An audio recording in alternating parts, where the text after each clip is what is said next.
The morning of the winter ball arrived with an unseasonable warmth that seemed almost mocking in its gentleness.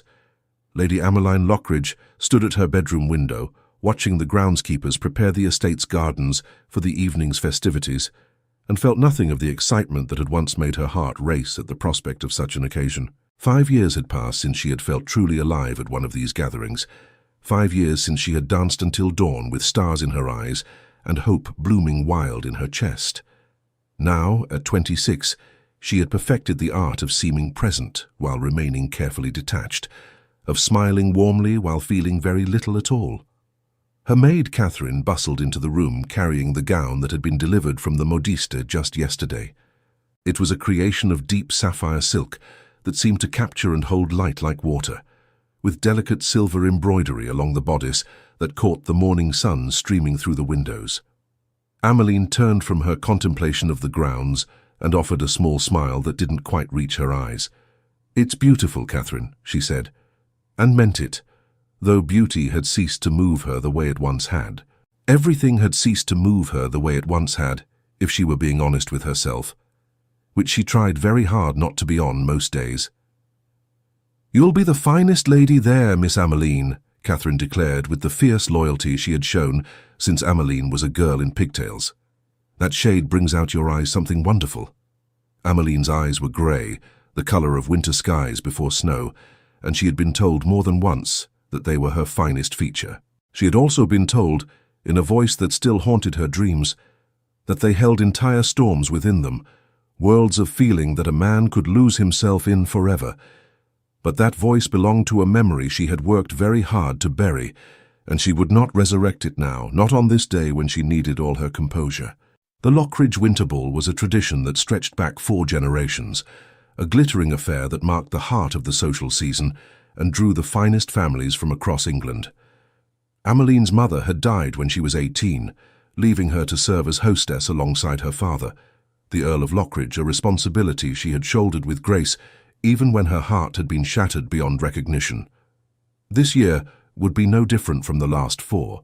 She would greet guests with practiced warmth, ensure the musicians had refreshments, make certain that wallflowers found partners, and retire to her room at evening's end feeling nothing but a vague exhaustion that had become her constant companion.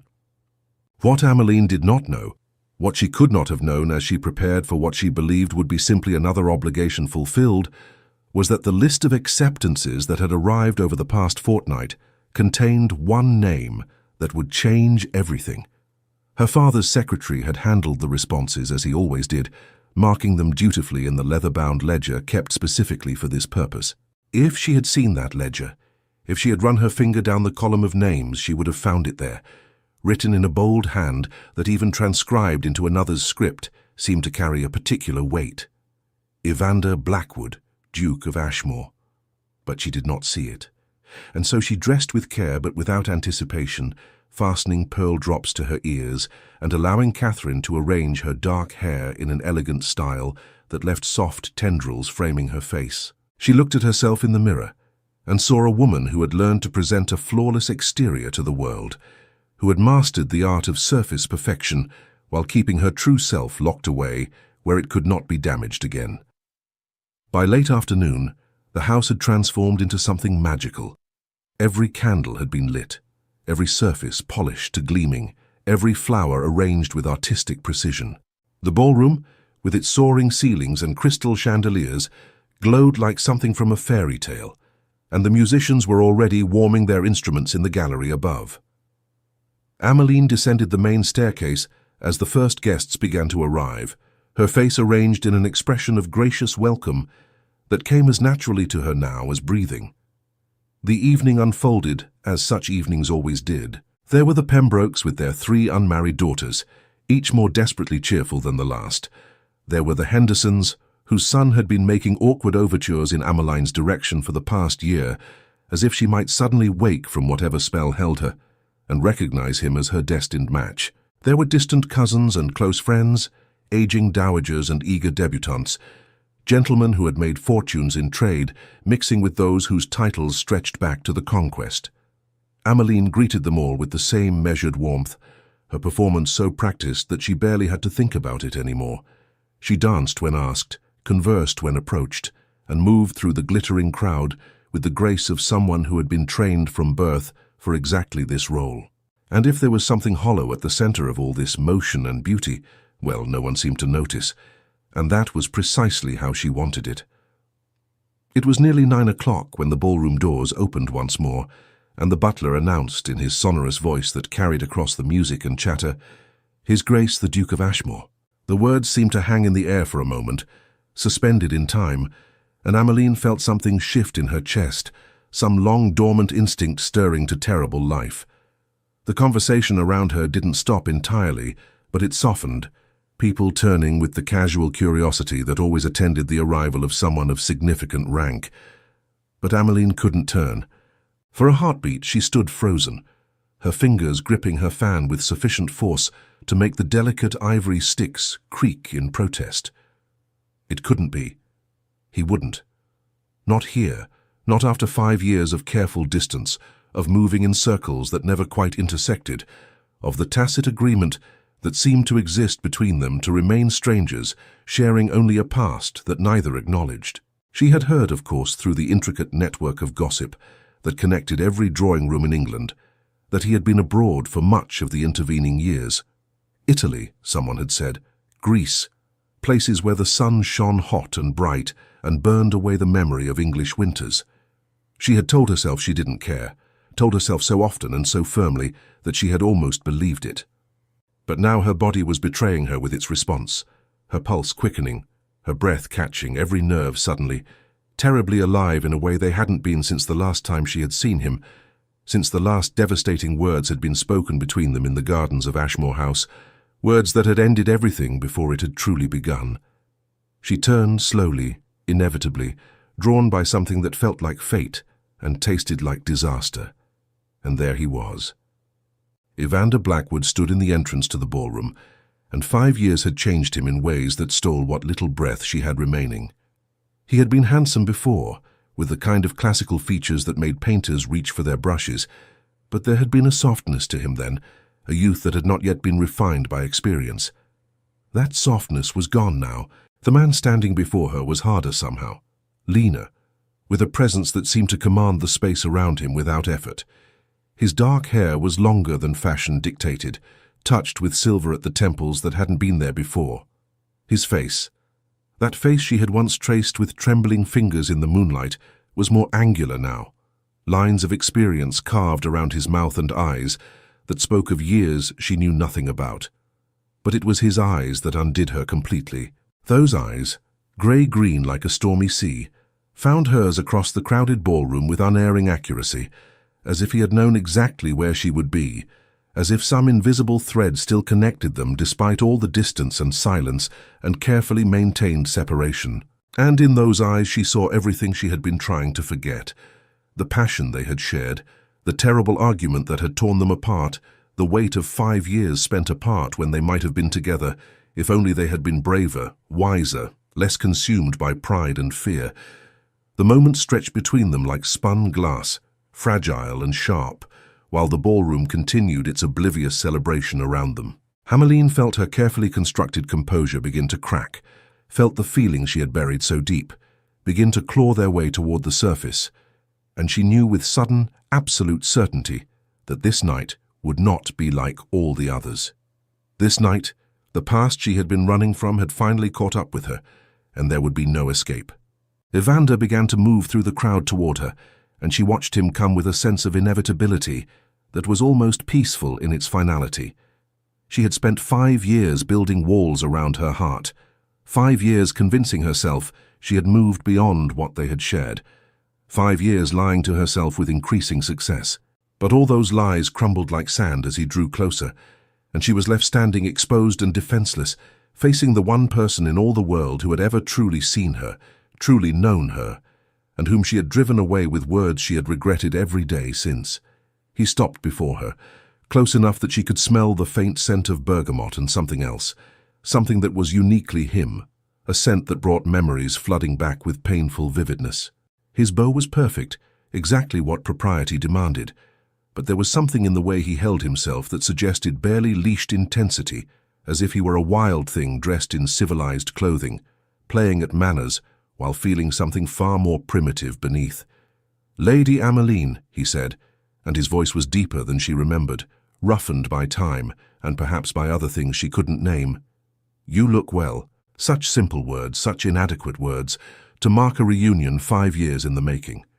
She should say something equally banal, should match his surface politeness with her own, should treat him as she would any other guest at her father's ball.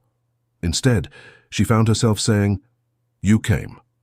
A ghost of a smile touched his lips, and it was painful to see because she recognized it, recognized the way his mouth curved and the way his eyes warmed slightly, even as they remained watchful.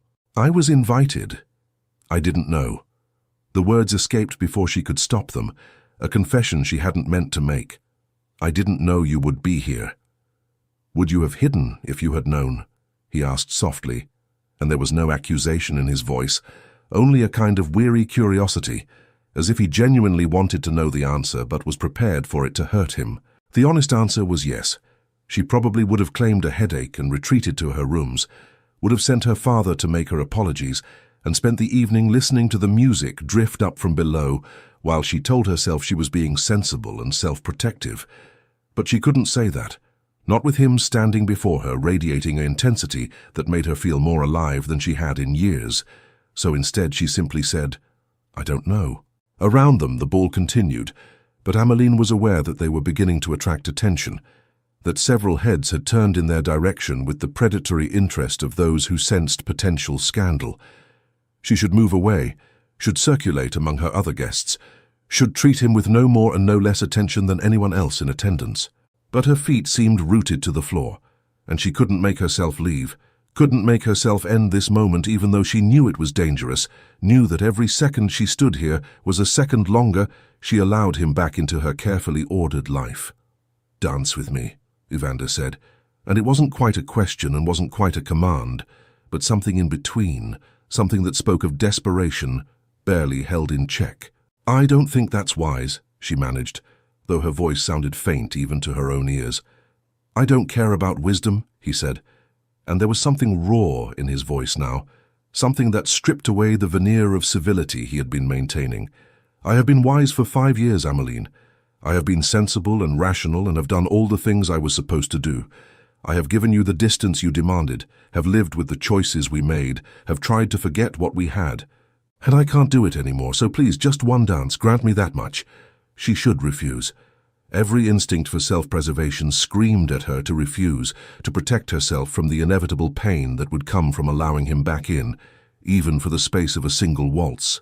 But she had spent 5 years being sensible, 5 years protecting herself so thoroughly that she had forgotten what it felt like to feel anything real. And standing before him now, seeing the naked plea in his eyes, hearing the rawness in his voice, she found that her defenses were paper-thin after all, that they had never really been strong enough to keep him out, only strong enough to keep her lonely. "One dance," she heard herself say, and watched something like relief flash across his face, there and gone so quickly she might have imagined it if she didn't know him so well, if she didn't still carry the memory of every expression he had ever worn imprinted on her heart. He offered his hand and she took it, and the moment their fingers touched, she felt it like an electric shock, a jolt of recognition that travelled up her arm and lodged itself somewhere near her heart. His hand was warm and strong and familiar despite the years, and she remembered with sudden, painful clarity the last time he had held her hand, the last time she had felt his skin against hers.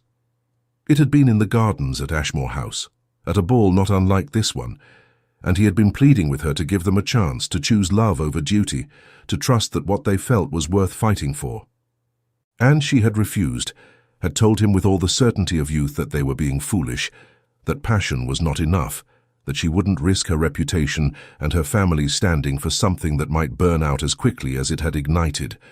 She had been so sure she was right, so convinced that she was being mature and realistic, and she had spent every day since wondering if she had made the biggest mistake of her life. He led her onto the dance floor as a waltz began, the musicians seeming to sense the significance of the moment, even though they couldn't possibly understand what was transpiring between them.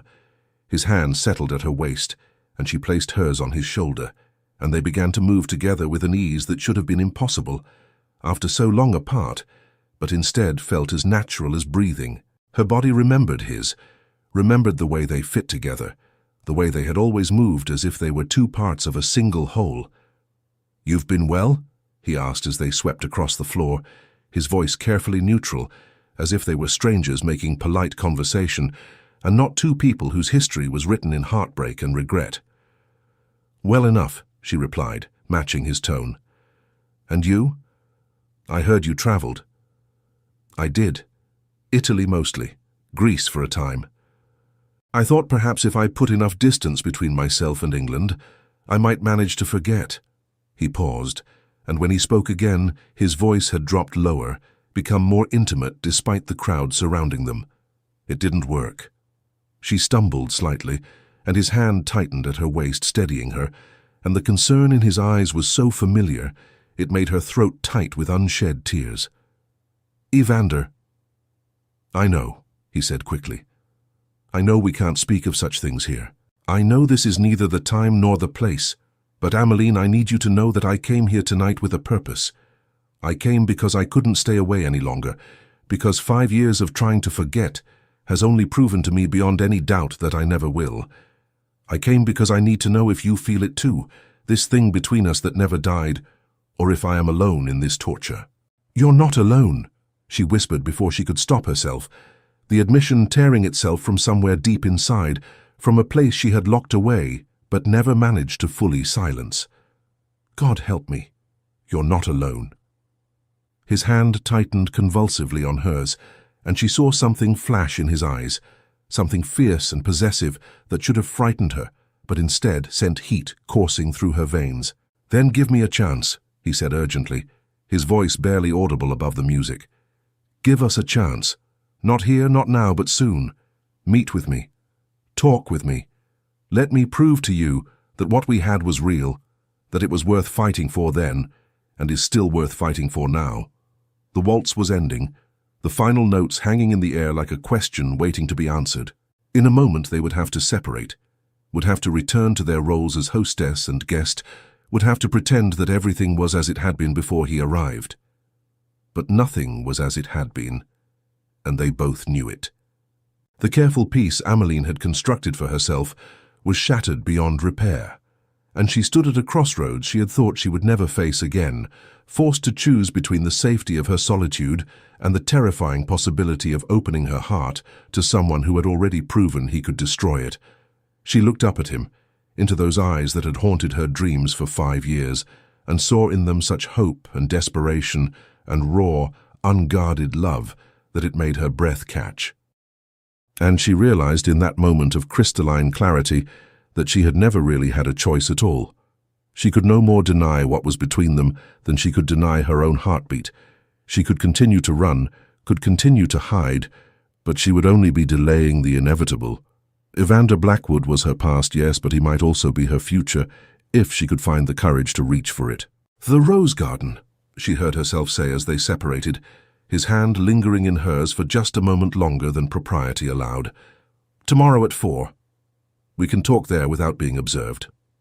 The smile that broke across his face was like sunrise after the longest night, and it made him look suddenly younger, more like the man she had fallen in love with all those years ago. "I'll be there," he promised.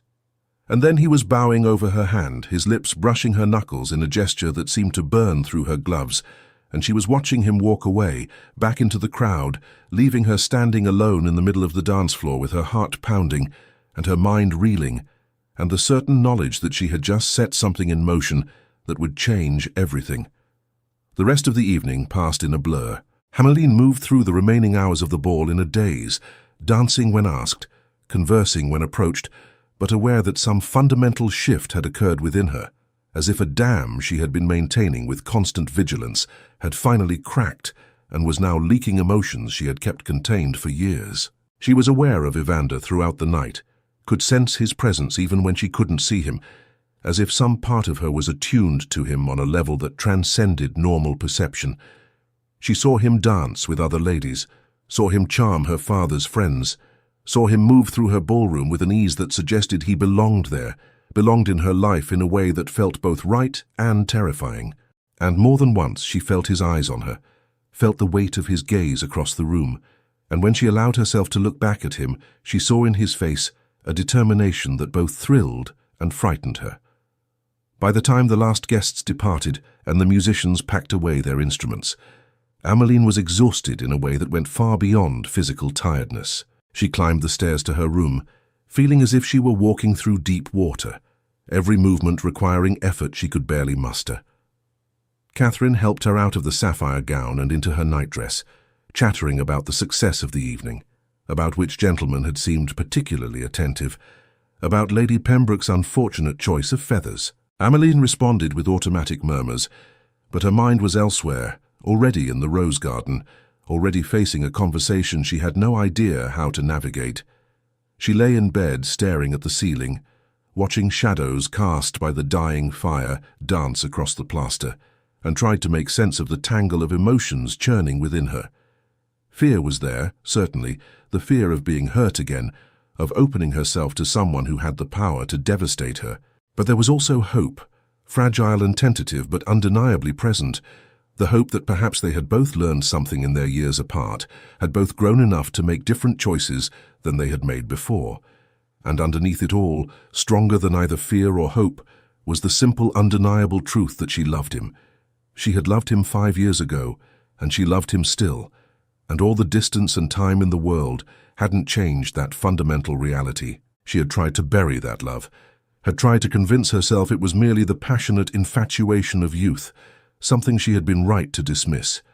But seeing him tonight, feeling her entire being come alive at his presence, she could no longer maintain that fiction.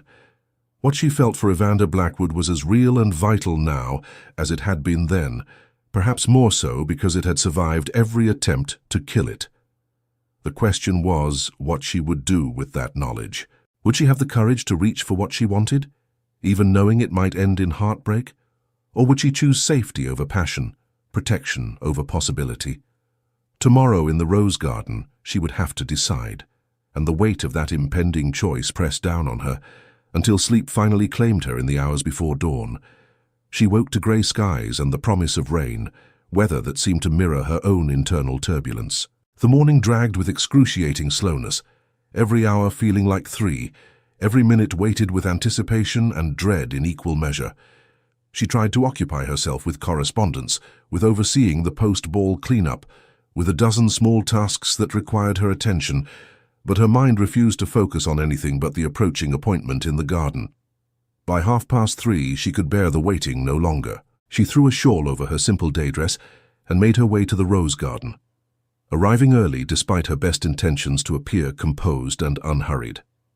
The garden was at the far end of the estate, tucked behind a tall hedge that provided privacy from the house, and in summer it was a riot of color and fragrance. Now, in the late autumn, most of the roses had finished blooming, but a few late flowers still clung to the bushes, petals going brown at the edges, but holding on with stubborn determination. Ameline paced among the paths, her shawl pulled tight against the chill that had crept into the air, and rehearsed in her mind various speeches, various ways of explaining herself, of protecting herself, of maintaining some degree of control over a situation that felt increasingly uncontrollable. But every imagined conversation dissolved into incoherence as she actually tried to form the words, and eventually she gave up and simply waited, listening to the wind rustle through the remaining leaves and trying to calm the rapid beating of her heart.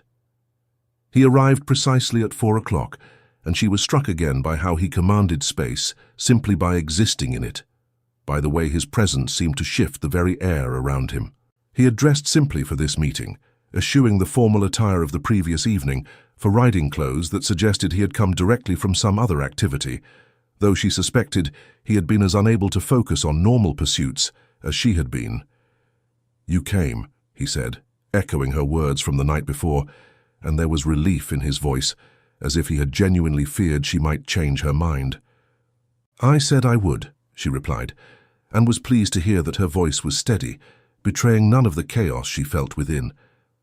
They stood facing each other across a narrow gravel path, and for a long moment neither spoke, both seeming uncertain of how to begin a conversation that needed to cover 5 years of silence and pain, and carefully avoided truths. Finally, Evander took a step closer and then another, until only a few feet separated them, close enough that she could see the fine lines around his eyes, the shadows beneath them that spoke of poor sleep, the tension in his jaw that suggested he was holding himself under tight control. "Thank you for agreeing to meet me," he said formally, as if they were conducting business rather than laying bare their souls. "I know it was not easy for you." "Nothing about this is easy," she said more sharply than she had intended, and saw him flinch slightly at her tone. She softened, remembering that he was not her enemy, that they had both been victims of their own youth and pride and fear. "I'm sorry.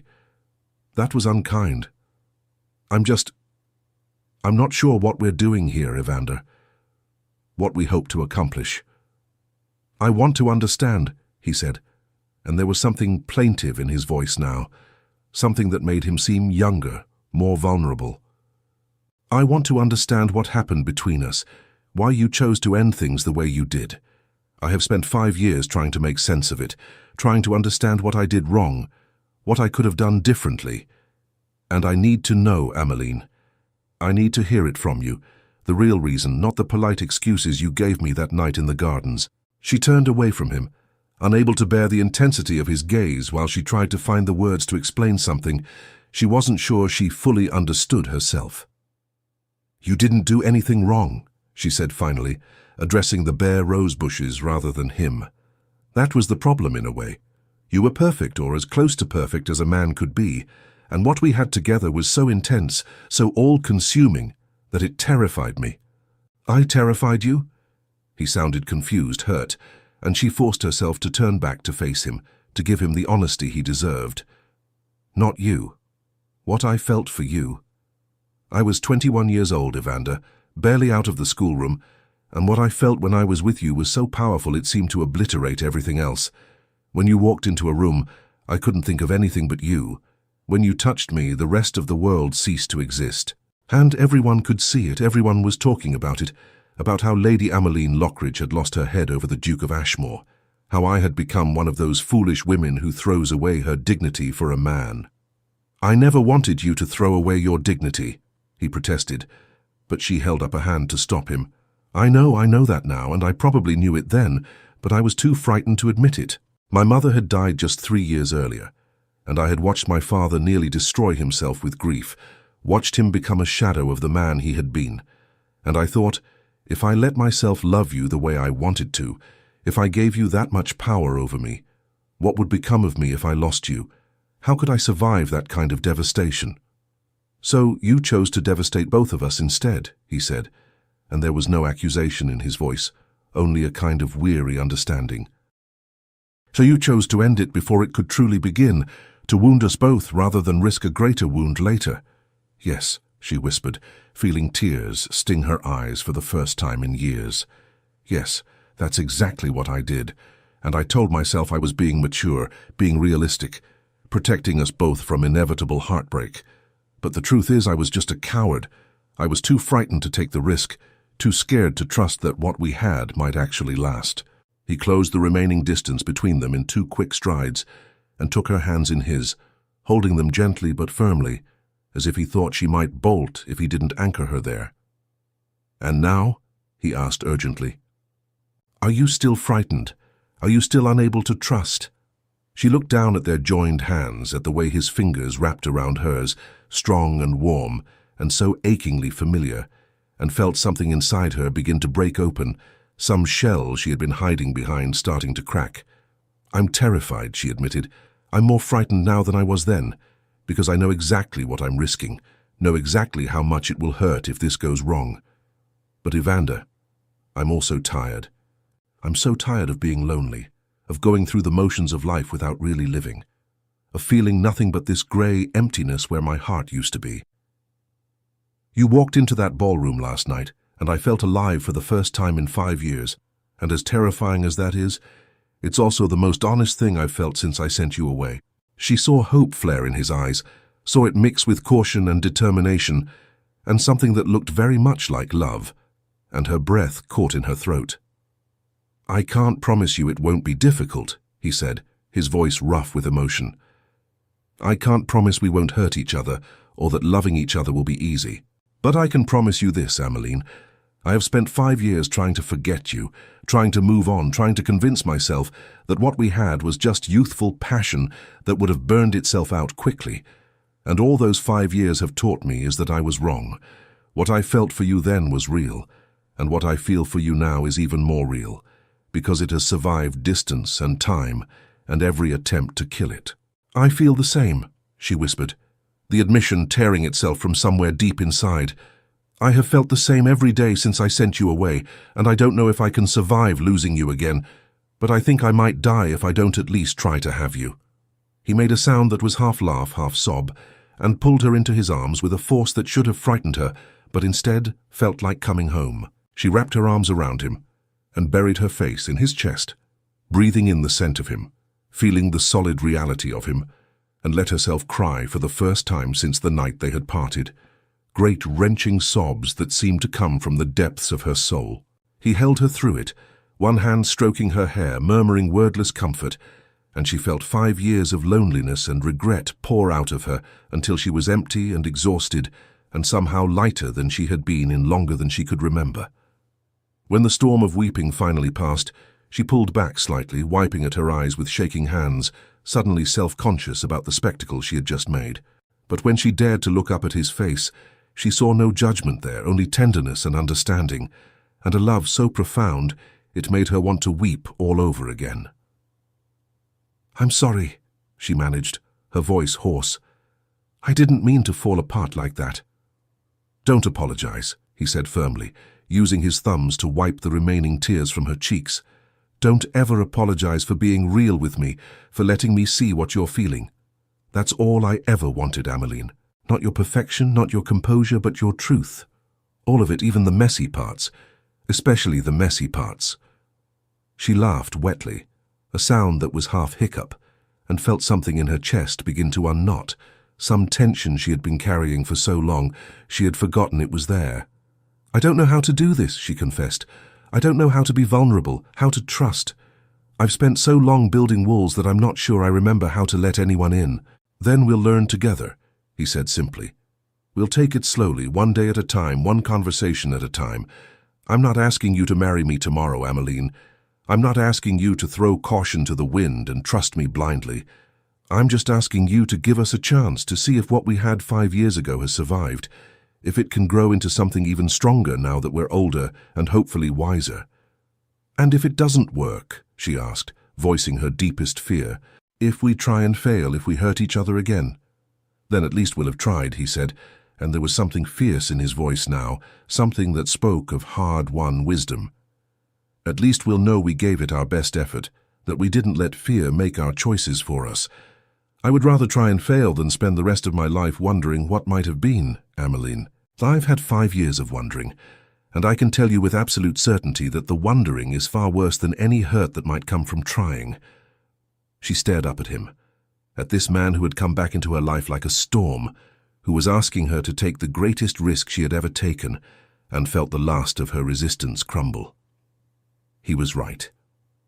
The wondering had been torture, the not knowing had eaten at her soul, and she couldn't bear another 5 years of the same hollow existence she had been enduring. Better to risk everything than to continue living as a ghost in her own life.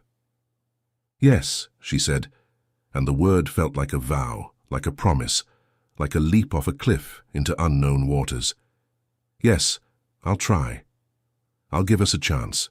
The smile that broke across his face was radiant, transforming him from the careful, controlled man he had been into someone younger, lighter, full of joy that he made no attempt to conceal. He lifted her off her feet and spun her in a circle, laughing with pure delight. And she found herself laughing too, the sound rusty from disuse but genuine in a way nothing had been genuine for years. When he set her down, they were both breathless, standing so close that she could feel the warmth radiating from his body, could see the rapid pulse beating at his throat. The air between them seemed charged somehow, thick with possibility and promise, and when he lowered his head toward hers, she knew what was coming, had been waiting for it without realizing she was waiting, and she met him halfway. The kiss was gentle at first, tentative, as if they were both afraid of moving too fast, of breaking the fragile accord they had just reached. But gentle quickly gave way to something deeper, more urgent, 5 years of longing and deprivation pouring into that single point of contact. His hands came up to frame her face, holding her as if she were something precious and breakable, and she gripped his coat to keep herself anchored, to keep herself from floating away on the tide of sensation that was threatening to sweep her under. When they finally broke apart, both gasping for air, she felt dizzy and overwhelmed and more alive than she had thought it was possible to feel. He rested his forehead against hers, his hands still cradling her face, and she could feel him trembling, could see in his eyes that he had been as affected as she was. "I've dreamed of that," he confessed in a rough whisper. "Every night for 5 years, I've dreamed of kissing you again, and reality is so much better than any dream." She wanted to say something equally profound, equally romantic, but words seemed inadequate to express what she was feeling, so instead, she simply pulled him down for another kiss, pouring into it everything she couldn't articulate, letting her actions speak where her voice failed. They stood there in the rose garden as the afternoon faded into evening, holding each other, kissing each other, talking in fragments between the kisses about everything and nothing. He told her about Italy, about standing in front of paintings that masters had created centuries ago, and thinking only of how she would have loved them, how he would have wanted to share them with her. She told him about the endless social obligations she had fulfilled while feeling nothing, about the suitors she had politely discouraged because none of them had been him, would never be him. It was fully dark when they finally reluctantly separated, both aware that her absence from the house would eventually be noticed and remarked upon. Evander walked her back to the edge of the formal gardens where the house lights were visible through the trees, and there he stopped, unwilling to risk being seen with her in circumstances that might compromise her reputation. "When can I see you again?" he asked, and there was such naked need in his voice that it made her chest tight. "Tomorrow," she said immediately, without even considering whether it was wise or proper. "Come for tea. I'll tell my father you're calling. Make it all perfectly respectable." He laughed at that, a sound full of rueful humor. "Respectable? Yes, we should probably attempt that, though I confess respectability is the last thing on my mind when I'm with you." She blushed, grateful for the darkness that hid her reaction, and was surprised to discover that she was capable of blushing, that there were still parts of herself she hadn't completely locked away. "Until tomorrow, then," she said, and turned to go before she could do something foolish like refuse to leave at all. "Ameline," he called softly, and she paused, looking back at him. He was half in shadow, but she could see the intensity of his gaze, even in the dim light. "I love you. I loved you 5 years ago. I've loved you every day since, and I'll love you for whatever time we have left in this world. I need you to know that. I need you to understand that this isn't some passing fancy or rekindled infatuation. This is the real thing, the forever thing, and nothing will ever change it."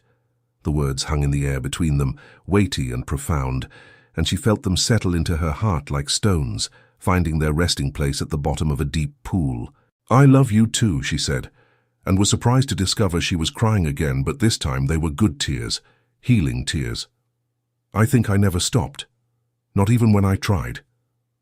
She left him then, hurrying back to the house with her heart full and her mind racing, already planning what she would say to her father, how she would explain Evander's sudden reappearance in her life. The Earl would have questions, certainly, would remember the broken courtship from 5 years ago, and want assurances that his daughter would not be hurt again, but she would find a way to make him understand, would find the words to explain that some things were worth the risk, that some loves were strong enough to survive anything. The following weeks unfolded like a dream, like something too good to be real, but somehow managing to be real anyway. Evander called the next day as promised, taking tea in the drawing room with Ameline and her father, conducting himself with perfect propriety, while his eyes held promises of all the improper things he wanted to do when they were alone. The Earl was cautious at first, protective of his daughter who he had watched suffer in silence for years, but gradually he softened under Evander's obvious sincerity and the undeniable change in Ameline's demeanor.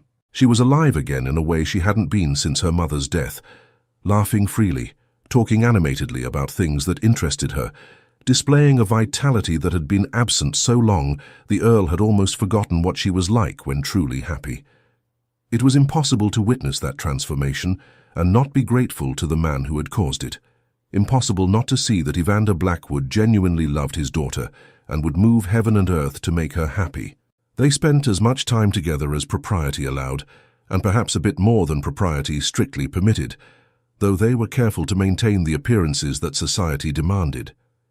They rode together in the park, attended the same social functions, dined at each other's homes with appropriate chaperones present, but they also stole moments alone when they could, finding each other in gardens and libraries and quiet corners, talking for hours about everything they had thought and felt during their years apart, slowly building the foundation of trust and understanding that had been missing from their first attempt at love. Evander told her about the darkness that had consumed him after their parting, about months of drinking too much and caring too little, about the way he had thrown himself into his duties as Duke, with a grim determination to fill the emptiness inside him with work and responsibility.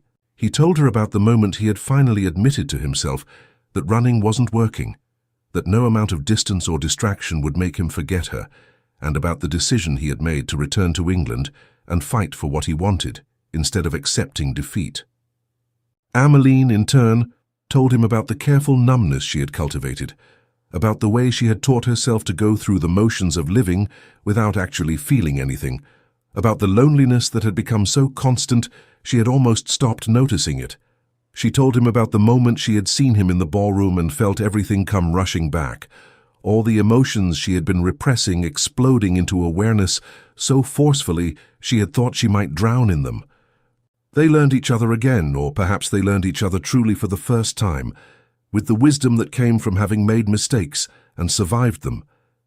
Where their first romance had been all passion and intensity, this one was tempered with patience and understanding, with a willingness to communicate, even when communication was difficult, to be vulnerable, even when vulnerability was frightening. But it wasn't all smooth sailing. There were moments of doubt, times when old fears resurfaced and threatened to derail everything they were building. Ameline would sometimes retreat into herself, would feel panic rising as she realized how much power she was giving Evander over her happiness, how devastated she would be if she lost him again. And Evander would struggle with his own demons, with the fear that she would wake up one day and decide it had all been a mistake, that she would send him away again, and this time he truly wouldn't survive it. It was during one of these difficult moments, about 6 weeks after their reunion, that everything nearly fell apart. They were in the Lockridge Library, supposedly looking for a book of poetry that Ameline had mentioned wanting to read, but actually just seeking an excuse to be alone together. Evander had pulled her into his arms and was kissing her with the desperate hunger that still sometimes overtook them both when she suddenly froze and pushed him away, her face going pale. "I can't do this," she said, backing away from him until her back hit the bookshelf behind her. "I can't. This is too much, too fast. I'm losing myself again, losing my sense of who I am apart from you." He stared at her, confusion and hurt warring on his face. "What are you talking about? We've been careful. We've taken our time." "Have we?" she interrupted, her voice rising slightly in pitch as panic took hold. "Because it feels like we've picked up exactly where we left off, like we've learned nothing, changed nothing. I'm still the same girl who was so consumed by you that she forgot everything else, and you're still the man who wants all of me, who won't be satisfied with anything less than complete devotion." "That's not fair," he said, and there was anger in his voice now, anger and pain. "I have never asked you to give up who you are. I have never wanted anything from you except your honesty, your presence, your willingness to try. But you're right about one thing. I do want all of you. I want your whole heart, not just the parts you feel safe giving. And if that makes me selfish or demanding, then I'm guilty as charged." "Don't you see?" she cried, tears streaming down her face now. "That's exactly what terrifies me.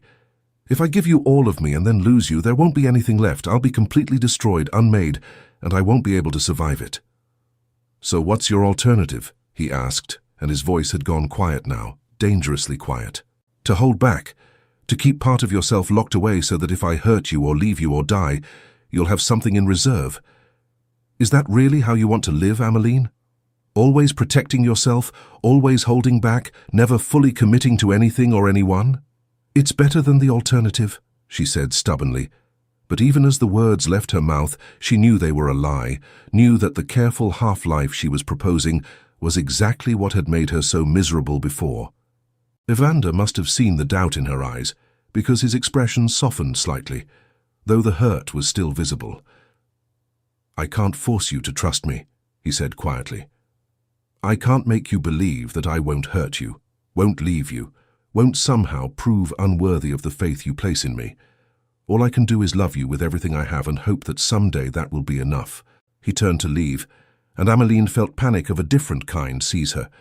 The terrible certainty that if she let him walk out that door, she would be making the same mistake she had made 5 years ago, would be choosing fear over love, safety over happiness. "Wait," she said, her voice breaking on the word. "Please wait." He paused but didn't turn around, and she could see the tension in his shoulders, the way he was holding himself rigid, as if preparing for another blow. She took a shaky breath and made herself say the words she had been too frightened to speak, the truth she had been running from.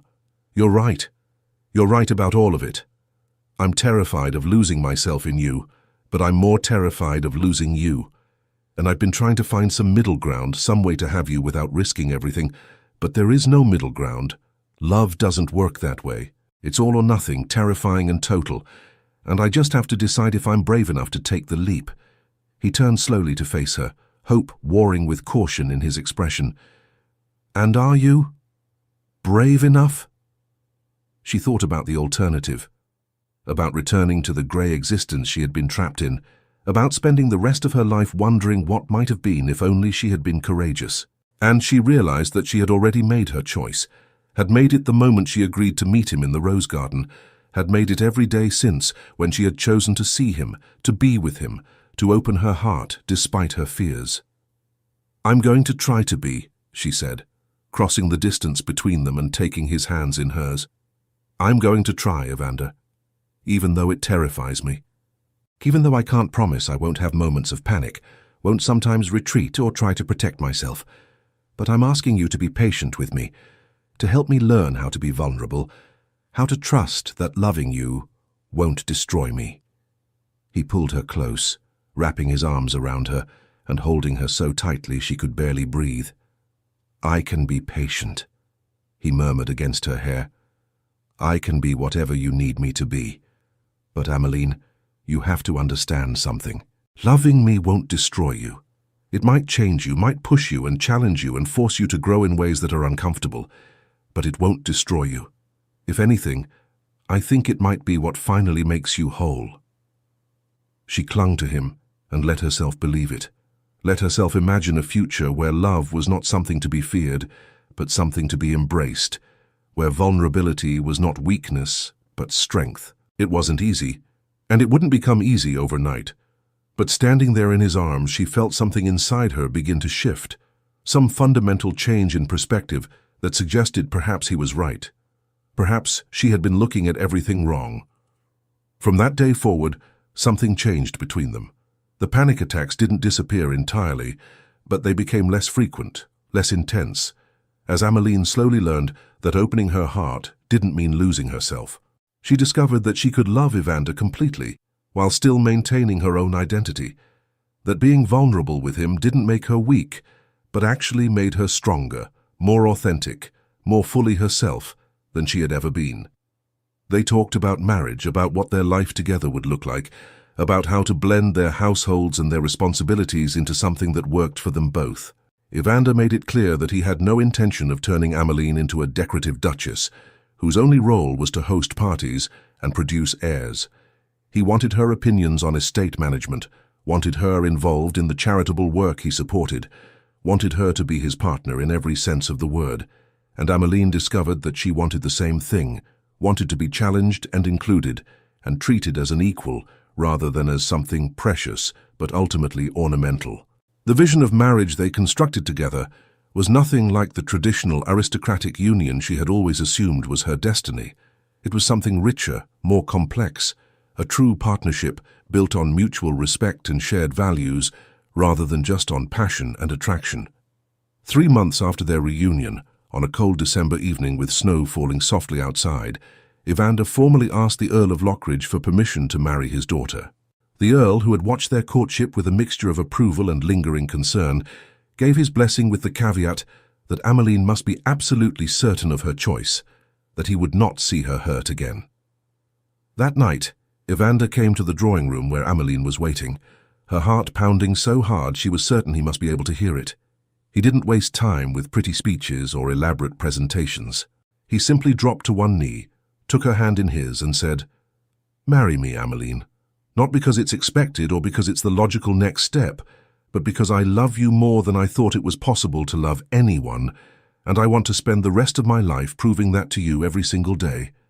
The ring he slipped onto her finger was a sapphire the deep blue of midnight, surrounded by small diamonds that caught the firelight and scattered it into rainbow fragments. It was unusual and beautiful and perfectly her, nothing like the traditional ruby or diamond she might have expected, and the fact that he had chosen something so specifically suited to her taste made her love him even more.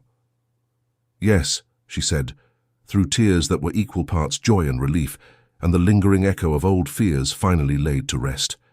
"Yes, I'll marry you. I'll marry you and love you and try every day to be worthy of your faith in me." "You're already worthy," he said fiercely, rising to his feet and pulling her into his arms. "You've always been worthy. You just needed to believe it yourself." They set the wedding for early spring, wanting enough time to plan properly, but not so much time that they had to wait any longer than necessary. The intervening months were a whirlwind of activity, of guest lists and flower arrangements and dress fittings, all the minutiae that went into creating a wedding worthy of a duke and an earl's daughter. But beneath all the surface preparations, something deeper was happening. Emmeline was learning, slowly but surely, how to be happy. She was learning that joy was not something to be feared or controlled, but something to be embraced fully. That allowing herself to feel deeply didn't make her weak or foolish, but made her human.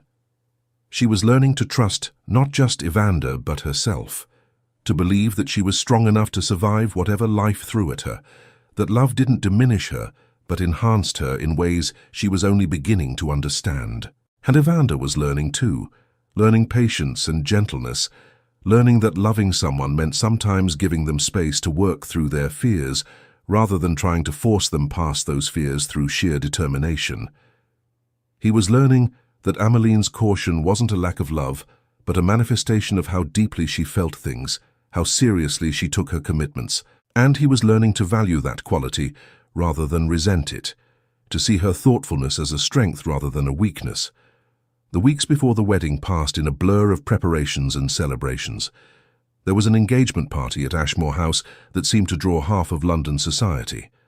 A smaller dinner at Lockridge Hall for close friends and family, countless teas and calls and social obligations that had to be fulfilled. Through it all, Emmeline moved with a grace and confidence that was entirely new, no longer the careful, controlled woman she had been, but someone warmer, more vital, more genuinely present in her own life.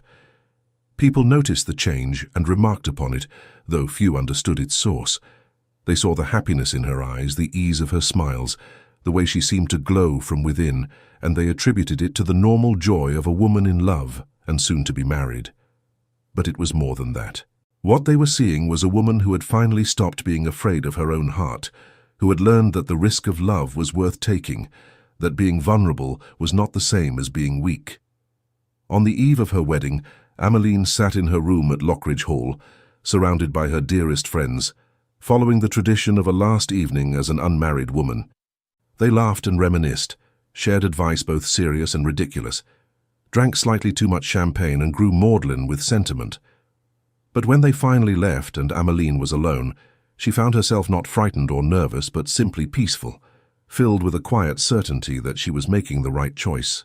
She thought about the girl she had been 5 years ago, so certain she was being mature and responsible when she had sent Evander away, so convinced that she was protecting herself from future pain. That girl had been afraid of so many things, afraid of losing control, afraid of being hurt, afraid of becoming her father after her mother's death, consumed by grief and unable to function. She had thought that by keeping her heart carefully guarded, she could avoid that fate, could live a safe if somewhat colorless existence. But she understood now that safety was an illusion. that there was no way to move through life without risking pain, without opening yourself to the possibility of loss. The only question was whether you would take those risks in service of something meaningful, or whether you would hide away and call your hiding wisdom. And she had spent 5 years hiding, 5 years existing but not truly living, and she would not waste another day of her life that way. The wedding day dawned clear and bright, one of those perfect spring mornings that seemed designed specifically for celebrations. Ameline woke early, too excited and nervous to sleep despite the late night, and lay in bed watching the sunrise paint her ceiling in shades of pink and gold.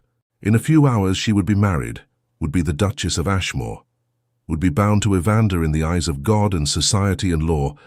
The thought should have terrified her, but instead it filled her with an anticipation so intense it was almost painful.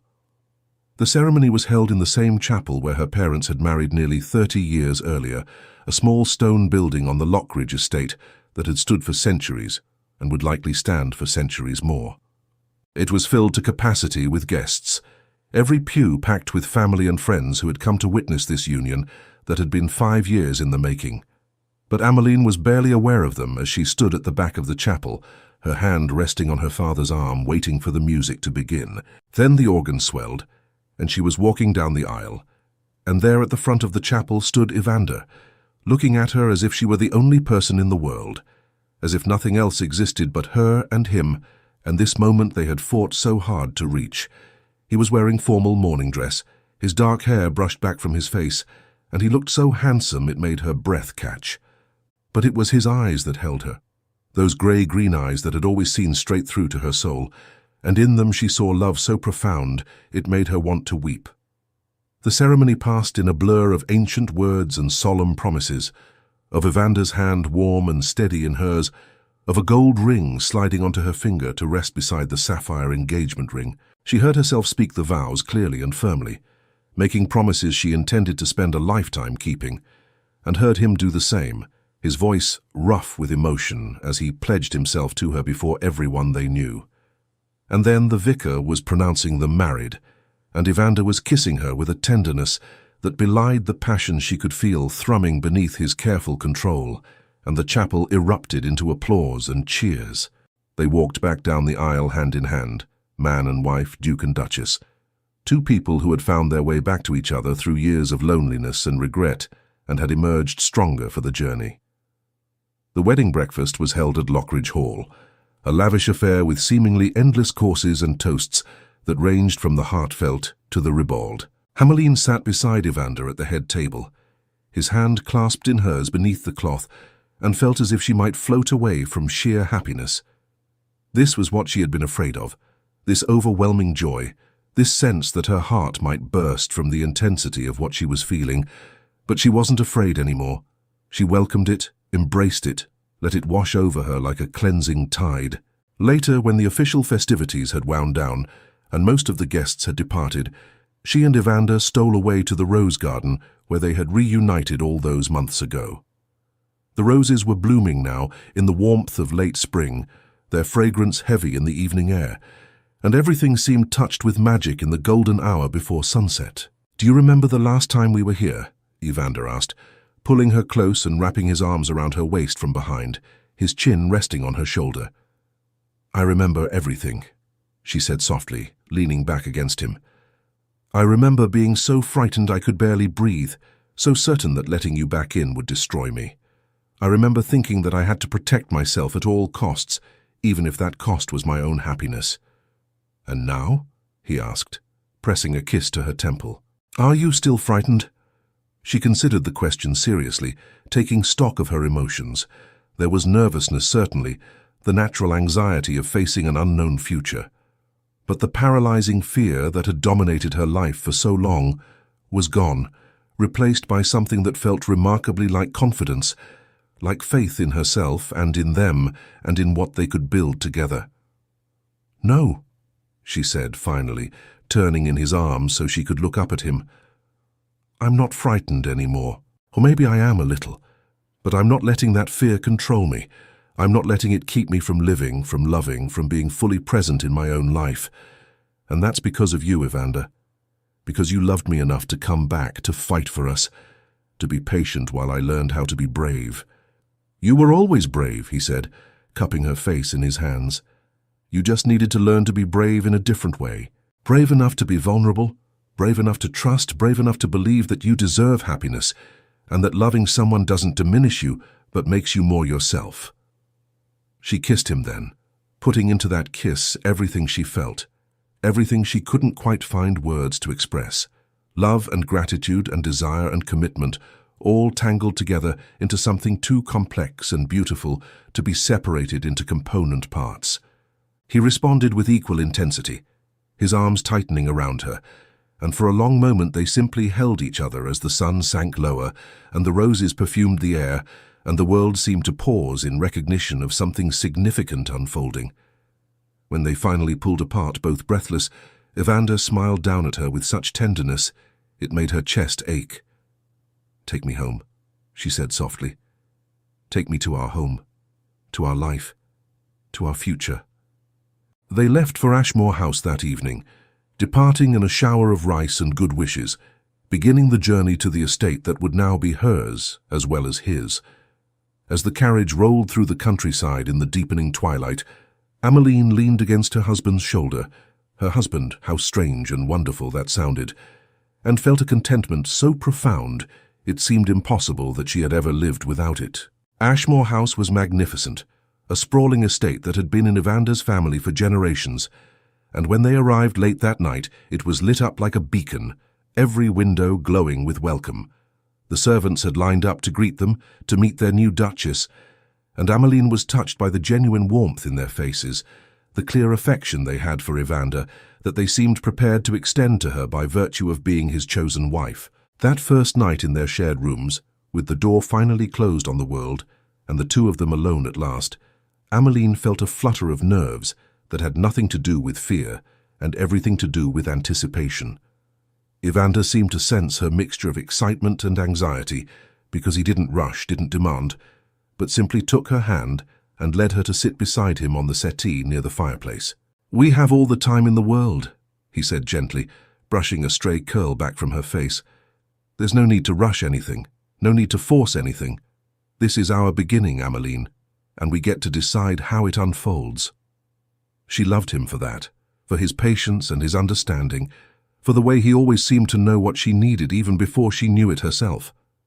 But she also knew that she was tired of holding back, tired of letting caution dictate her choices. She had spent 5 years being careful, and where had it gotten her? Nowhere worth being. No, she was done with careful. She was ready to embrace everything marriage had to offer, every joy and challenge and intimate moment. "I don't want to wait," she said, meeting his eyes directly. "I've waited long enough, we've both waited long enough. I want everything, Evander. I want all of you, and I want to give you all of me. No more holding back, no more protecting myself. Just us, fully present, fully committed, fully alive." The look he gave her was searing in its intensity, and when he kissed her this time, there was no careful restraint, no measured control. There was only passion and love, and the overwhelming rightness of finally being together without barriers, without fears, without anything between them but skin and truth and the promises they had made. They came together with a hunger that had been building for 5 years, with a desperate need to confirm physically what they had already confirmed emotionally, that they belonged to each other, that they were meant for this, that every moment of pain and loneliness had been worth it to arrive at this place. Their wedding night was everything, and more than she had imagined, a revelation of pleasure and intimacy that left her breathless and shaken and more deeply connected to him than she had known it was possible to be to another human being. And afterward, lying in his arms with her head on his chest and his fingers trailing lazy patterns on her bare shoulder, she felt a peace so complete it was almost transcendent. "I love you," she whispered into the darkness. "I love you so much it frightens me sometimes, but not in the way it used to. Now it frightens me in a good way, in a way that makes me want to be better, do better, live more fully so I can be worthy of what you give me." "You've always been worthy," he murmured, pressing a kiss to the top of her head. "And I love you too, more than words can possibly express. Thank you for taking the risk, for choosing love over fear, for giving us this chance. They fell asleep like that, wrapped around each other, and when Ameline woke in the morning to find him still there beside her, she felt none of the panic or regret she had once feared. Instead, she felt only gratitude and joy, and the certain knowledge that she had finally found where she was meant to be. The days that followed established the pattern of their married life, a life that was both remarkably ordinary and extraordinarily wonderful. They woke together, breakfasted together, spent their days managing the estate and seeing to their various responsibilities, and came together again in the evenings to share meals and conversation and the simple pleasure of each other's company. It was domestic and peaceful and everything Ameline hadn't known she wanted until she had it. But there were also challenges, moments when old patterns of thinking tried to reassert themselves, when Ameline would feel herself starting to retreat into protective distance and would have to consciously choose to stay present, to remain vulnerable. Evander was infinitely patient with these moments, never pushing but always encouraging, always reminding her through word and deed that she was safe with him, that loving him wouldn't destroy her but would only make her stronger. And gradually, imperceptibly, the woman she had been transforming completely into the woman she was becoming. The careful, controlled Lady Ameline, who had hosted her father's ball with practiced detachment, was gone entirely, replaced by someone warmer, more spontaneous, more willing to take risks and make mistakes and live messily. The Duchess of Ashmore laughed easily and loved fiercely, and had opinions about everything from estate management to politics to the proper way to train roses. She threw herself into her new role with an enthusiasm that surprised even her, working alongside Evander to modernize farming techniques on their lands, establishing schools for the tenants' children, supporting local artisans and craftspeople. She discovered that she had a gift for management and organization, that she enjoyed the challenge of complex problems and the satisfaction of practical solutions. And Evander, true to his word, treated her as a full partner in all of it, soliciting her opinions, implementing her suggestions, making it clear to everyone that his Duchess was not merely ornamental, but integral to the running of Ashmore. Seasons passed, winter giving way to spring, spring to summer, summer to autumn, and with each turning of the year they grew more deeply rooted in their life together. There were trips to London for the social season, visits from friends and family, quiet weeks when it was just the two of them rattling around in their enormous house. Through it all, through every triumph and setback, every joy and sorrow, they remained fundamentally united, two people who had found in each other exactly what they needed. In their second year of marriage, Ameline discovered she was expecting their first child, and the news brought a joy so profound it was almost painful. She had wondered sometimes if her fear of loss might extend to children, if she would be too frightened of something happening to them to fully embrace motherhood. But holding Evander's hand as they shared the news with her father, seeing the tears of happiness in both men's eyes, she felt only excitement and gratitude and a fierce protective love for the life growing inside her. "Another thing to be frightened about," she joked to Evander that night as they lay in bed, his hand resting on her still flat stomach. "And another thing to be brave about," he replied, kissing her softly. "Another adventure we get to have together. Another way we get to grow and change and discover what we're capable of. And Ameline, I have no doubt that you will be the most wonderful mother, that you will pour into our children all the love and strength and wisdom you've developed through your own struggles." She wanted to believe him, wanted to trust that her own difficult journey would make her a better parent rather than a more fearful one. And as her pregnancy progressed and she felt the baby move within her, felt the reality of this new person they had created together, she found that she was able to believe it. She was able to trust that the same courage that had allowed her to open her heart to Evander would allow her to open it to their children, that love didn't have to be terrifying, but could be a source of strength and joy. Their daughter was born on a rainy autumn morning, arriving with remarkable speed and a lusty cry that announced her presence to the world. Evander was there for the birth, despite it being highly unconventional, holding Ameline's hand and murmuring encouragement, and when the midwife placed their daughter in Ameline's arms, she looked down into that tiny, scrunched face and felt her heart expand in ways she hadn't known were possible. "She's perfect," Evander breathed, his voice thick with emotion as he traced one finger down their daughter's impossibly soft cheek. "She's absolutely perfect." They named her Eleanor, after Amaline's mother, and she became the center of their universe in a way that was both overwhelming and wonderful. Amaline discovered that motherhood came more naturally to her than she had feared, that the protective love she felt for her daughter was fierce but not paralyzing, that she could be vigilant without being consumed by anxiety. Evander was a devoted father, shocking society by actually spending time with his infant daughter, rather than leaving her care entirely to nurses, and the sight of him cradling Eleanor in his strong arms never failed to make Amaline's heart swell with love. As Eleanor grew from infant to toddler, as she took her first steps and spoke her first words, and developed into a small person with her own distinct personality, Amaline reflected often on how far she had come from the frightened woman who had sent Evander away all those years ago. That woman had been so convinced that love was dangerous, that opening yourself to another person was an invitation to devastation. And perhaps it was, in a way.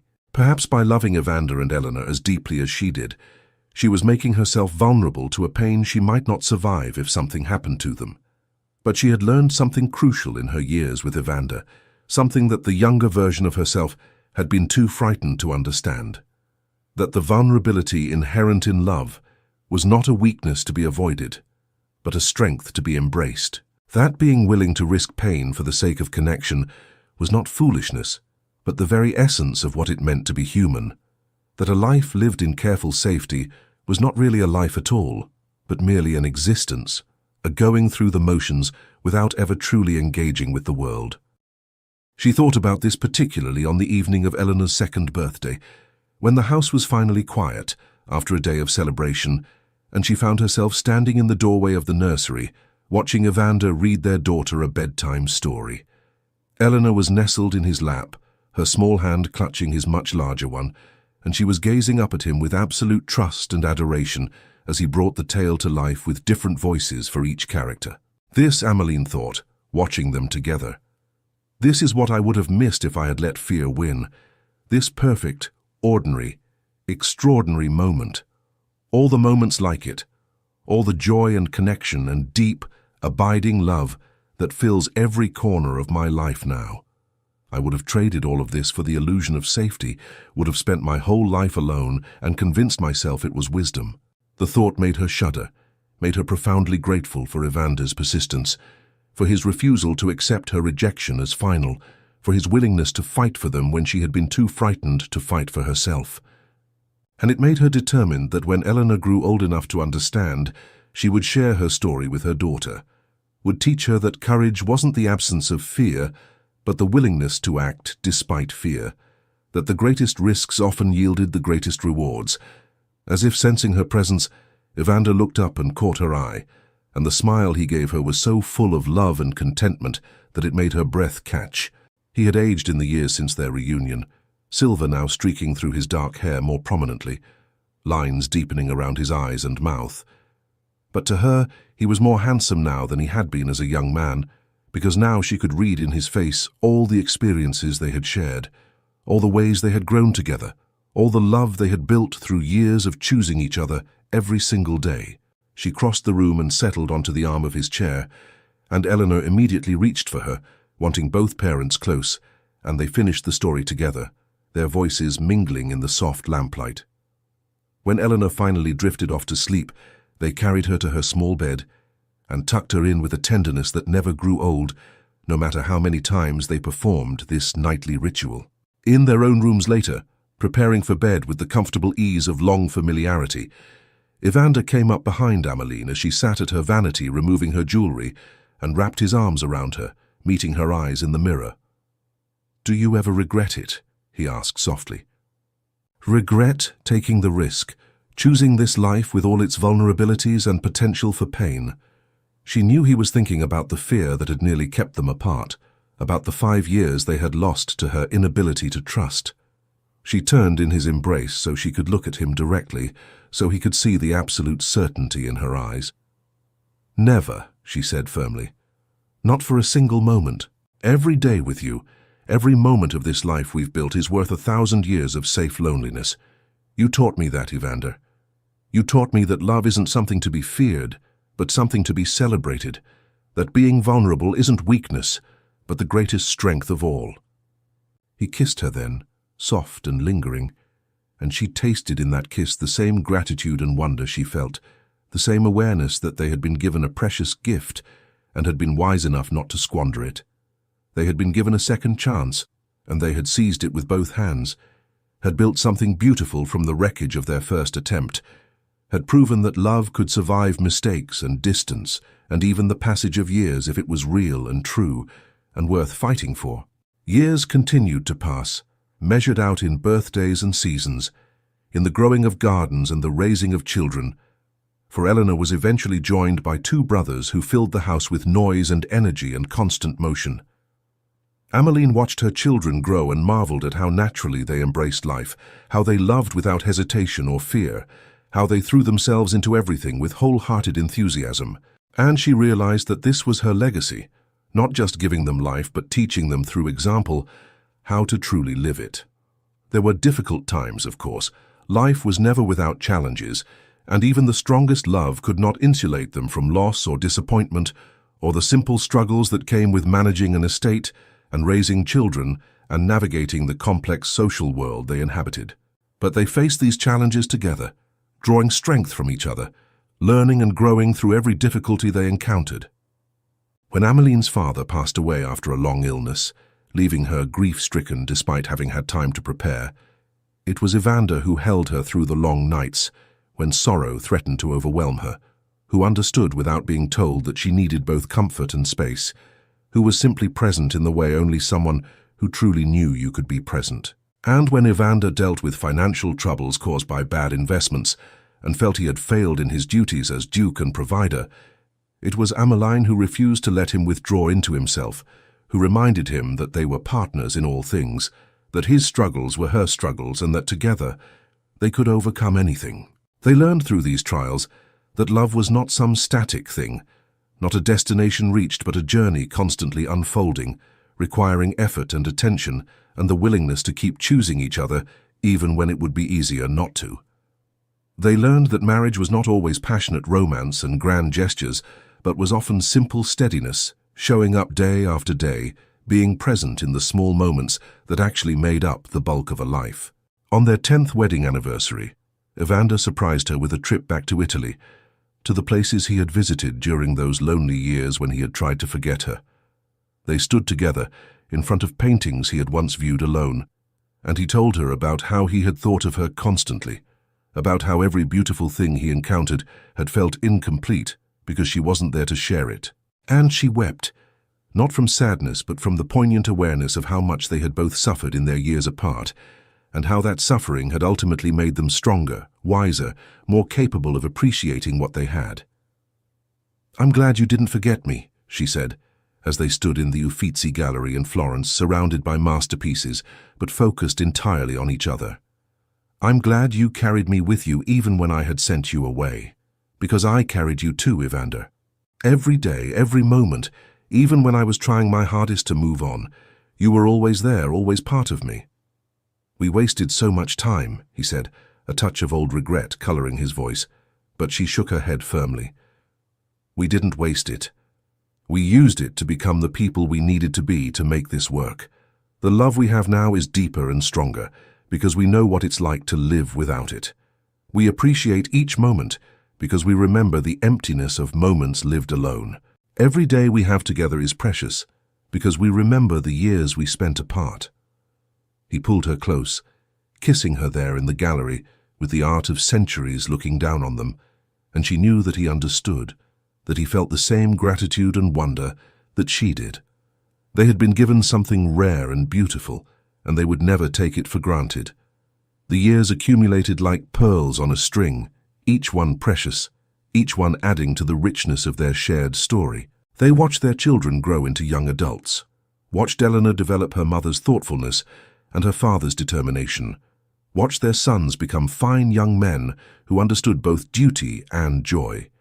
They attended weddings and christenings, said goodbye to old friends and welcomed new ones, adapted to the changing times while holding fast to the values that mattered most. And through it all, through every triumph and tragedy, every mundane Tuesday and special celebration, they remained fundamentally themselves, Two people who had found in each other exactly what they needed, who had been brave enough to try again after failing once, who had built a love story that was all the more beautiful because it hadn't been easy. On the evening of the 25th anniversary of their reunion at the Winter Ball, not their wedding anniversary, but the anniversary of that night when Evander had walked into the Lockridge ballroom and changed everything, Ameline found herself standing once again in the rose garden where they had reconnected. The garden had been expanded and enhanced over the years, was now one of the finest in England, but the original section remained unchanged, a memorial to the beginning of their second chance. Evander found her there, drawn by the same memory that had brought her, and they stood together in the twilight as they had so many years before. But now they were older, marked by time and experience, their bodies bearing the evidence of years lived fully. Emmeline's dark hair was threaded with silver, and lines had formed around her eyes and mouth. Evander's temples were entirely grey now, and his face bore the marks of decades spent outdoors managing their lands. But none of that mattered, because when they looked at each other, they saw not just who they were now, but who they had always been. Two souls meant to find each other, meant to love each other, meant to build a life together despite every obstacle fate had placed in their path. "I would do it all again," Ameline said softly, taking his hand. "Every moment of pain, every year of loneliness, every fear and doubt and struggle, I would do it all again if it brought me back to this moment, to this garden, to you." "As would I," Evander replied, bringing her hand to his lips. "Though I confess I would prefer to skip the 5 years we spent apart and move directly to the rest of our lives together." She laughed, the sound carrying in the quiet evening air, and leaned into him, drawing comfort and strength from his solid presence, as she had for more than 2 decades. "But then we wouldn't have appreciated it as much," she pointed out. "We wouldn't have known how precious it was, how miraculous that two people could find their way back to each other after everything that tried to keep them apart." "Perhaps," he conceded, wrapping his arms around her. "Or perhaps we would have simply had 25 more years together, and I find it difficult to regret anything that would have given us more time." They stood there in companionable silence, watching the stars emerge one by one in the darkening sky. And Ameline thought about the young woman she had been, so frightened of her own feelings, so convinced that protecting herself was more important than living fully. That woman seemed like a stranger now, someone from a different life, and Ameline felt only compassion for her, only tenderness for the fear that had driven her choices. But she also felt gratitude to her, because that young woman's decision to take a risk, to meet Evander in this very garden, and give him a chance to explain himself, had led to everything that came after. Every joy, every moment of connection, every day of this life she loved so fiercely, it all traced back to that single moment of courage, that decision to face her fears instead of running from them. "Thank you," she said suddenly, and Evander pulled back slightly to look at her in confusion. "For what?" "For not giving up on me. For coming back even when I had hurt you. For being patient while I learned how to be brave. For loving me enough to fight for us when I was too frightened to fight for myself." His expression softened with understanding, and he cupped her face in his hands, his touch still capable of making her heart race after all these years. "You never needed to thank me for loving you," he said. "Loving you has been the great privilege of my life, Ameline. It has made me better, made me more, given my existence meaning and purpose. If anything, I should be thanking you for taking the risk, for choosing love over fear, for giving us this beautiful life." She kissed him then, there in the garden where they had begun again, and in that kiss she poured everything she felt, love and gratitude and desire and commitment, and the bone-deep certainty that she had made the right choice, that every day with him had been worth whatever it cost her to let him in. As they walked back to the house hand in hand, Ameline reflected on the curious nature of time, how it could seem to pass so slowly in the moment, but look so brief in retrospect. The years since their reunion felt simultaneously like forever, and like no time at all, as if they had always been together and had only just found each other. And she realized that this was what love did. It collapsed time, made every moment infinite, while also making decades feel like heartbeats. She thought about the guests at that long-ago winter ball, who had witnessed Evander's arrival, who had watched them dance together with barely concealed curiosity, wondering what would come of this reunion between two people who had once been rumored to be deeply in love. If they could see them now, Ameline thought, if they could witness what that single dance had led to, what would they think? Would they be surprised that it had lasted, that the passion they had shown that night had evolved into something deeper and more enduring? Or would they simply nod in recognition, acknowledging what some part of them must have sensed even then, that what passed between Lady Ameline Lockridge and the Duke of Ashmore was no ordinary attraction, no passing fancy, but something rare and precious, the kind of love that comes along perhaps once in a lifetime if one is very lucky indeed. In their private sitting room that evening, with a fire crackling in the grate and the comfortable silence of people who no longer needed to fill every moment with words, Ameline found herself thinking about all the love stories she had read over the years, all the tales of passion and romance that promised happily ever after. And she realized that those stories always ended at the wedding, as if marriage were an ending rather than a beginning, as if the real work of love didn't start until after the vows had been spoken and the guests had gone home. But she knew better now. She knew that the wedding was just the prologue, that the real story unfolded in the years that followed, in the mundane and magnificent moments that made up a shared life.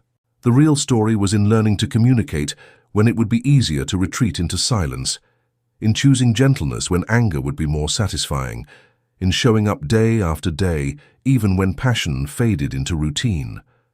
The real story was in growing together rather than growing apart, in remaining curious about each other even after you thought you knew everything, in continuing to choose love even when it would be easier to choose indifference. And their story, she thought with deep satisfaction, was a good one. Not perfect, perfection was an illusion anyway, but real and honest and full of the kind of love that sustained rather than consumed, that enhanced rather than diminished. They had built something solid, something that could weather any storm, and they had done it by being willing to be vulnerable, to take risks, to believe that the potential for joy was worth the risk of pain. As she sat there watching Evander read by the firelight, his reading glasses perched on his nose, his expression absorbed in whatever book had captured his attention, she felt a wave of love so powerful, it was almost painful. This man, who had refused to let her fear dictate their future, who had loved her through every doubt and moment of weakness, who had proven day after day for more than 20 years that he was worthy of her trust. He was everything. Not in the desperate, all-consuming way she had once feared, but in a way that was healthy and whole, a way that made her more herself rather than less. "I love you," she said suddenly, interrupting his reading, needing him to know even though she told him constantly, even though he surely must be tired of hearing it. He looked up with a smile, the kind of smile that still made her stomach flutter, even after all this time. "I love you too," he replied, as if it were the simplest, most obvious truth in the world. And perhaps it was. Perhaps some things were that simple, that fundamental, that true. Later, lying in bed with her head on his chest and his arms wrapped around her, Ameline thought about the young woman who had stood in this same house 25 years ago, preparing for a ball and convinced she had moved past her heartbreak, that she had successfully buried her love for Evander Blackwood so deep it could never resurface. How little that woman had known, how naive she had been to think that love could be killed through sheer force of will, that time and distance could erase something that fundamental. She was grateful to that woman, though, grateful for her stubborn survival, her determination to rebuild her life even when her heart was shattered, because that survival had taught her strength, and that strength had given her the courage to try again when Evander had offered her a second chance. Everything she had learned in those 5 years apart, about herself, about what mattered, about how to keep functioning even when you felt broken inside, had prepared her to appreciate what she had when she finally got it back. And now, as sleep began to claim her, surrounded by warmth and love and the simple peace of being exactly where she belonged, Ameline sent a silent thank you to the universe for Evander's stubborn persistence, for his refusal to accept that their story was over, for his willingness to fight for them when she had given up. And she thanked herself too, thanked the woman she had been for finding the courage to take the risk, to open her carefully guarded heart one more time, to choose possibility over protection, Because in the end, that was what it all came down to. The choice to be brave, the choice to trust, the choice to believe that love was worth the risk of pain. And she had made that choice, and it had given her everything, and she would never ever regret it. The story could have ended there, with comfortable middle age and the satisfaction of a life well lived. But life, Ameline had learned, never really ended in neat conclusions, with all questions answered and all conflicts resolved. Life continued, surprising and challenging and rewarding in equal measure, right up until the very last breath. Their children grew and married and gave them grandchildren, small bundles of energy and joy who filled Ashmore House with laughter and chaos in a way that reminded Ameline of her own children's youth. She watched Eleanor become a mother and was struck by how naturally her daughter took to the role, how she loved her children fiercely without being consumed by fear. And she realized that this too was part of her legacy, teaching her children to love bravely, to live fully, to embrace risk as part of the beautiful messiness of being human. They aged together, their bodies betraying them in small ways that accumulated over years. Joints that ached in cold weather, hair that thinned and grayed completely, the need for spectacles and afternoon naps. But none of it mattered, because they aged together, supporting each other through each new limitation, finding humor in the indignities of growing old, grateful for every day they had when so many others had far fewer. When Evander fell seriously ill in their 38th year of marriage, Ameline faced for the first time the possibility she had always known existed but had managed to avoid contemplating directly, that she might lose him, that the love that had sustained her for decades might be taken away. The fear that gripped her during those terrible weeks when his fate hung in the balance, but none of it mattered, because they aged together, supporting each other through each new limitation, finding humor in the indignities of growing old, grateful for every day they had when so many others had far fewer. When Evander fell seriously ill in their 38th year of marriage, Ameline faced for the first time the possibility she had always known existed but had managed to avoid contemplating directly, that she might lose him, that the love that had sustained her for decades might be taken away. The fear that gripped her during those terrible weeks when his fate hung in the balance was worse than anything she had experienced, worse than the loneliness of their years apart, worse than any pain she had known.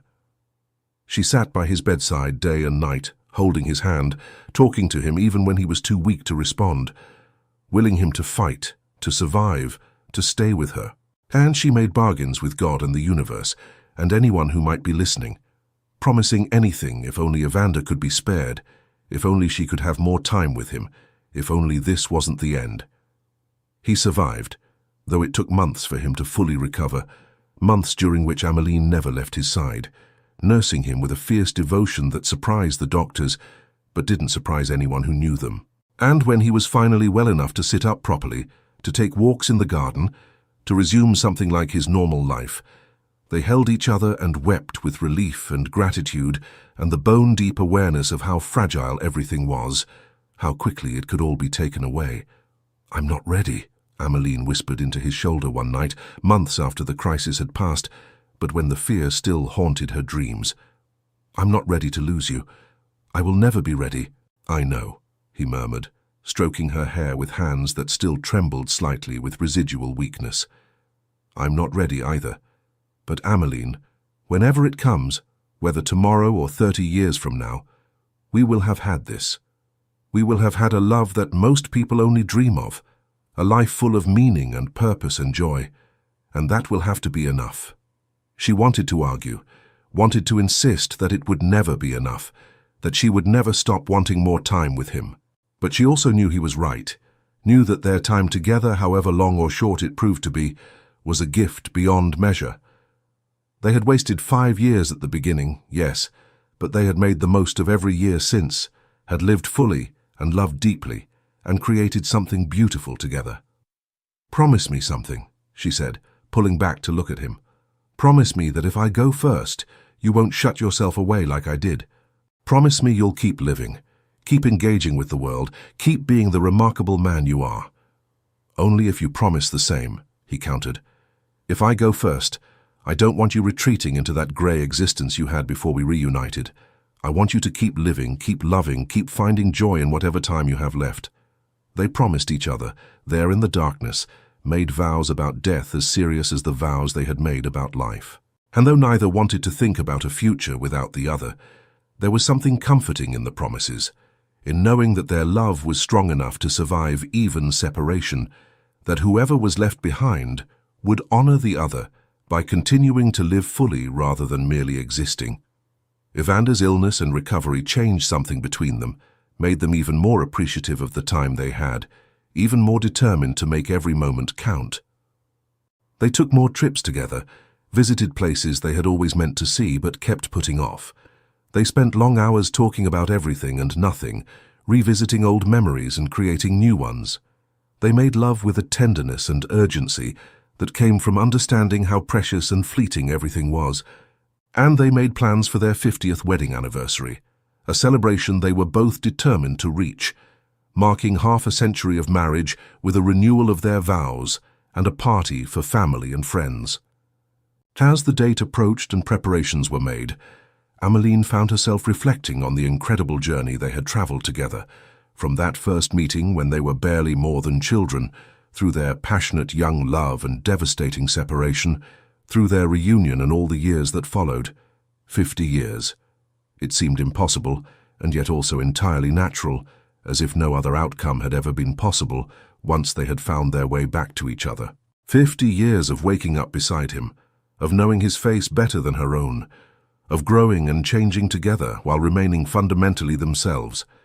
50 years of being loved completely, of being known deeply, of being chosen again and again despite all the small annoyances and large challenges that came with sharing a life. On their anniversary, surrounded by children and grandchildren and great-grandchildren, by friends who had known them since youth and others acquired along the way, they stood once more before a minister and spoke vows that had only deepened in meaning over the decades. Evander's hand shook slightly as he held hers, whether from age or emotion she couldn't tell, but his voice was strong and clear as he promised to love her for whatever time remained to them. And when it was her turn, when she looked into those grey-green eyes that had first captured her heart more than half a century ago, Ameline spoke from the deepest part of her soul. "You taught me how to live," she said, abandoning the formal vows they had planned in favor of simple truth. "You taught me that love isn't something to be feared, but something to be celebrated, that vulnerability is strength, that taking risks is how we truly engage with life. Everything I am, everything I've become, is because you loved me enough to fight for us when I was too frightened to fight for myself. And I will love you, Evander Blackwood, until my last breath and beyond, for you are not just my husband, but my best friend, my partner, my home."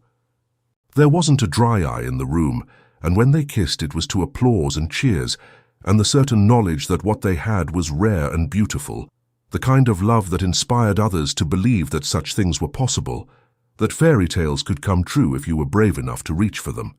The party that followed was joyous, full of dancing and laughter, and stories told and retold about the couple who had loved so deeply for so long.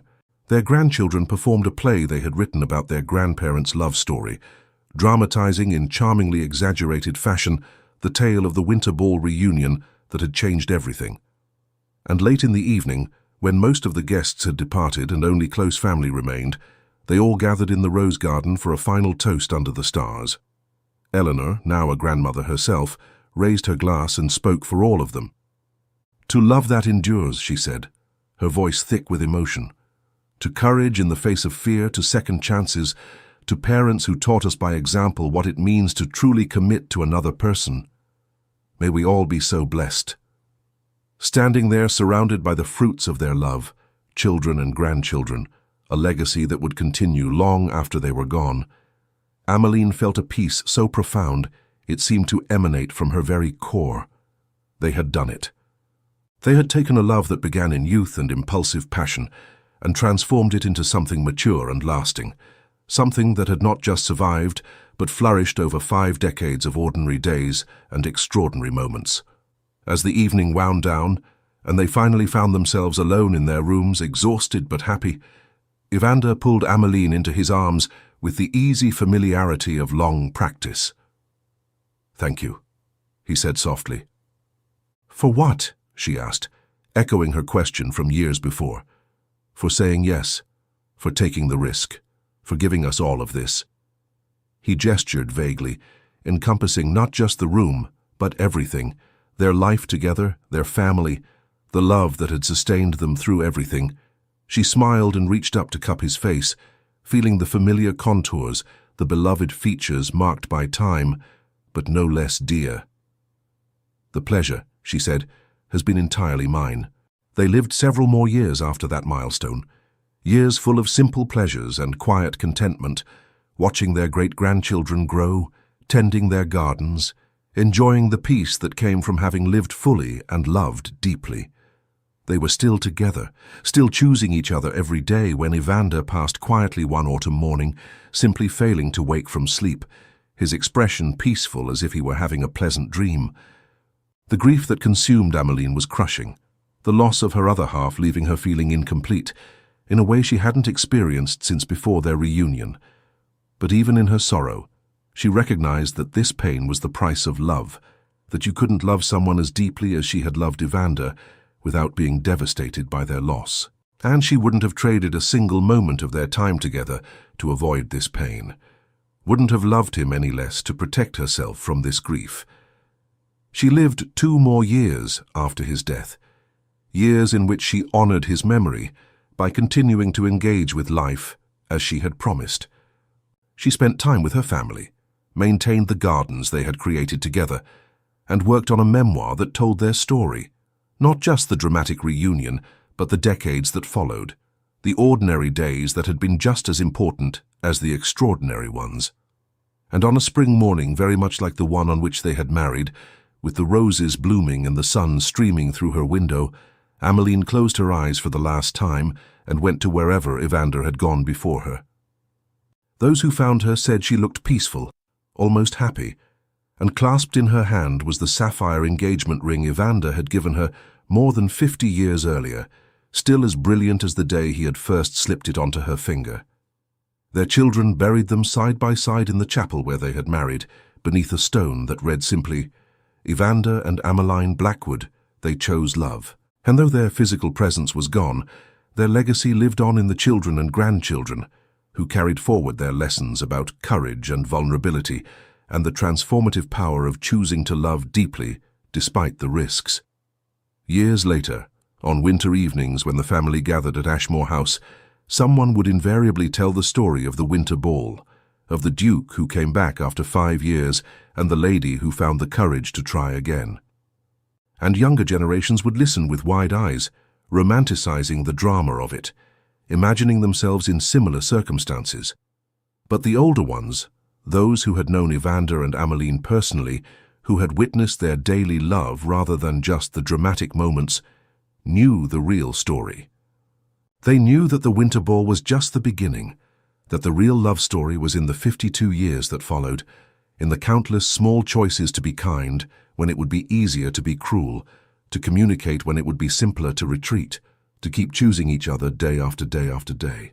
That was the legacy Evander and Ameline left behind, not just a romantic story of lost love found again, but a practical blueprint for how to sustain love over a lifetime, how to grow together rather than apart, how to be brave enough to be vulnerable and wise enough to appreciate what you have while you have it. And so their story ended, not with the dramatic reunion, but with decades of quiet devotion, not with passionate declarations, but with the deep contentment of 2 people who had found in each other everything they needed.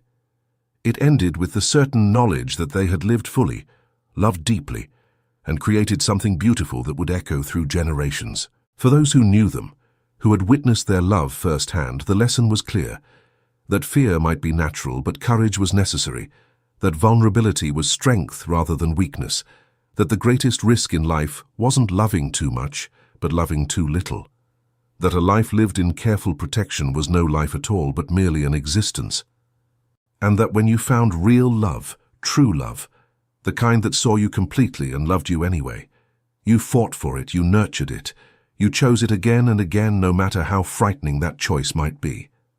That was the true legacy of Lady Ameline Lockridge and Duke Evander Blackwood. Not just that they had loved, but how they had loved, with courage and persistence, and a willingness to risk everything for something that mattered more than safety, more than pride, more than fear. And for anyone who ever stood at that same crossroads, choosing between protection and possibility, between safety and risk, between existing and truly living, their story served as a reminder that the only choice that ever really mattered was the choice to be brave, the choice to trust, the choice to love.